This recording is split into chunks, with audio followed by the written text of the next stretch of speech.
Ето, че дойде най-вълнуващият момент тази вечер. Нашите деца, участниците в музикално-театрален форум «Силата в мен», които с сърце, въображение, любопитство, сила и смелост се впуснаха в предизвикателството, наречено театър. Провокирахме въображението им с Джани Родари и стигнахме още по-далеч с Шекспир. Избрахме монолози от Хамлет, защото той ни провокира да задаваме въпроси. Виола от пиесата «12-та нощ» ни учи да бъдем смели, дори когато светът е объркан. А сонетите показват, че езикът може да бъде вълнуващо приключение. Приятно гледане!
Бих му дал без да плаща дори всичката своя надежда.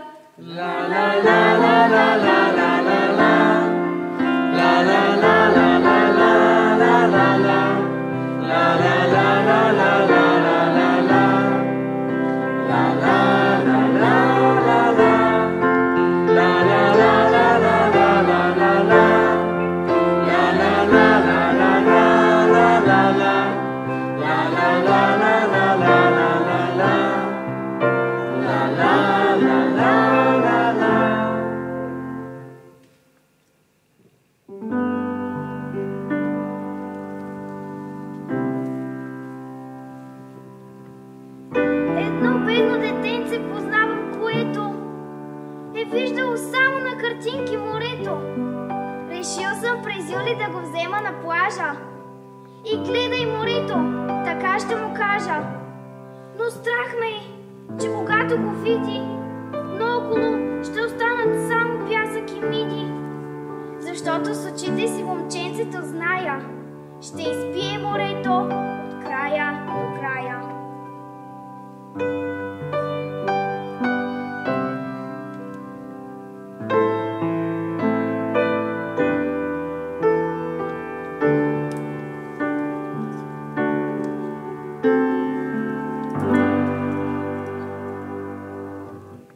Чудят се всички момиченца, чудят се всички момченца. Небето е цяло, едно, а е на всички ученца. Той е мое, когато го гледам. И на той до мене, и на тебе, на царя, на градинаря, на поета, на малкото бебе. Няма бедняк така беден, че да не го притежава. За лъва и за зайчето той е обща въздушна държава. А що ме така питат всички? Момиченца и момченца, защо е цяло небето, а земята на малки парченца? И никак не се изхъбява, ако пръв го погледне съседа. Не става по-малко красиво, за този, който последен го гледа. Защо е небето цяло, а земята на малки парченца? Защо небето е цяло, а земята на малки парченца? Защо е небето цяло, а земята на малки парченца? Защо е небето цяло, а земята на малки парченца? Изречи тази реч ти, както и аз ти я произнесох. Да припка по езика ти, но не се показвай прекалено хрисин. Остави собствения разсъдък да ти напътства. Пригоди действието към словото, словото към действието. Като внимаваш да не прехвърляш природната мярка. Защото всяко такова прекаляване е в разрез със същината на актьорската игра, чиято цел и в началото, и сега е била да се рече огледалото на естеството.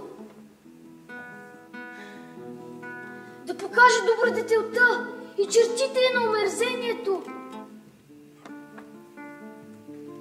на собствения му лик, на самия век и плътта на времето.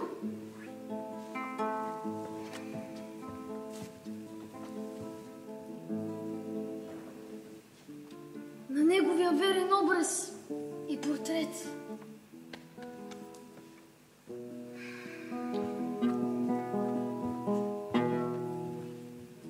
Не съм ми дала пръстен. Не разбирам какво той значи. Ах, дано не я омаял моят образ. Мая тъй, тя ме гледаше сей такви с очи и просто й се слизаше езика. Изглежда се е влюбила в мен. И хитростта на пламналата страст ме кани с грубостта на този приятел. Не щяла пръстена на моя княз, но моя княз не е пращал пръстен. За мен е той. Разбирам. И ако това е тъй, а то е тъй, горката. За нея щеше да е по-добре да бе се влюбила в безплътен сън.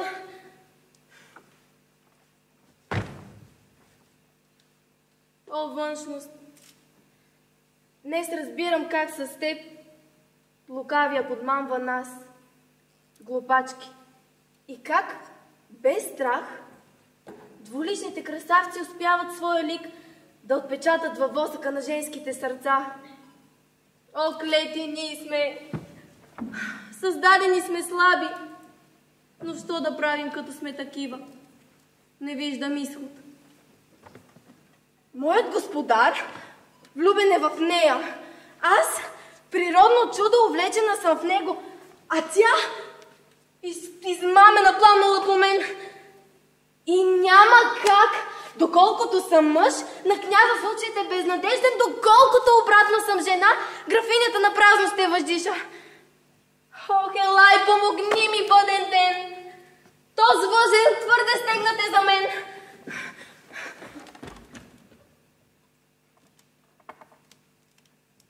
Като артист, обзет от силен смут, чиято памет е изневерила, и като някой свирепеещ луд, изнемощяващ пристъпи на сила. Така мълча и аз. И тъй съм тих. Защото стигнах до такава крайност, че себе си аз сам изнемощих със силата на своята всеотдайност. Но моя стих звучи с моя зов и с моя глас безмълвната ми книга лъмти от плата.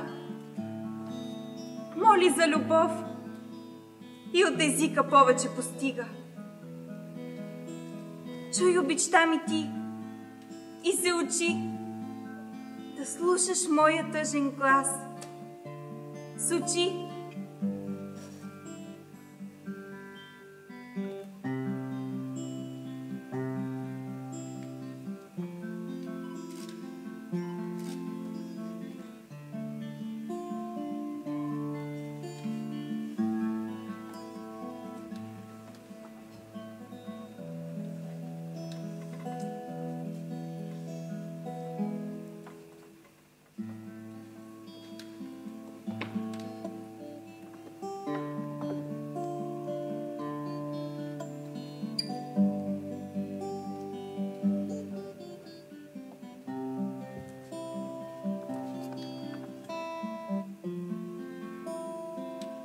езика си.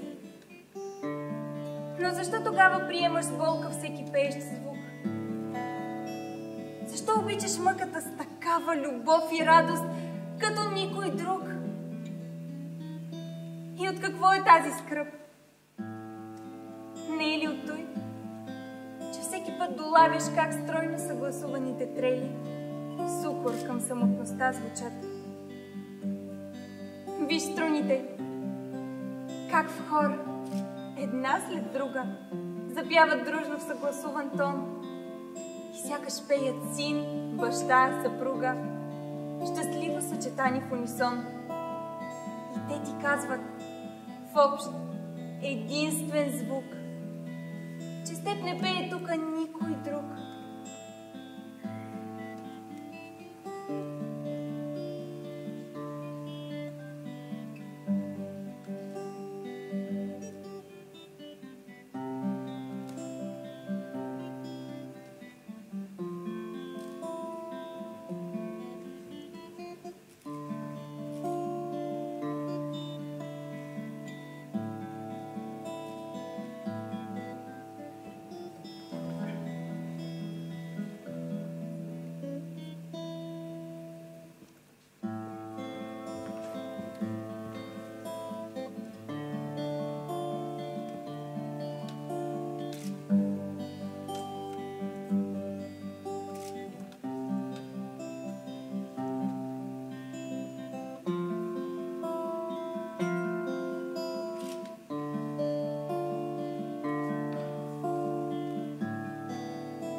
О, мъст! Ама какво магаре съм! Бре и смелост! Родителят ми дивен е убит, а аз, синът, когато завик зовът към мъст, не бе и пъкал, се ликавя, като сълзлива уличница. Кряскам като пияна курва. Тфу, позор! Не те е срам! На работа, мой ум! Дочувал съм, че хора с черна съвест, присъствувайки на някаква пиеса, понякога тъй бивали смутени от майсторството й, че там на място признавали престъпното си дело. Злодейството, макар и безезично, умее да говори. Ще накарам тази трупа да изпълни сцена, сходна с коварното убийство на баща ми, пред моя чичо. И ще го следя, ще бръкна в раната му. Ако трепне, ще знам какво да направя. Не е чудно духът да е отпъкал и изпратен. Лукавият умее да приема примамлив лик и може би използва това, че съм нездрав и меланхолен, а той е мощен тъкмо сред такива, за да ме вкара в грях. Аз искам друг, по-силен довод. Сцената. С нея ще впринча аз душата на злодея.